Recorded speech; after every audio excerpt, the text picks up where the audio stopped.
នៃខ្ញុំស្រង់ដូចទឹកភ្លៀងតែបងមិនដែលចាំអារម្មណ៍មិនមែននៅសុខសងខ្ញុំយំព្រោះតែបងមិនដែលយល់ចិត្តភ្នែកខ្ញុំស្រង់ដូចទឹកភ្លៀងមិនមែនទៀមទាក្តីអាណិត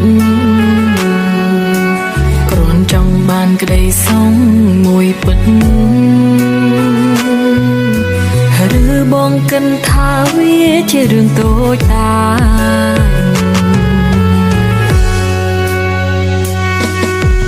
មិនមែន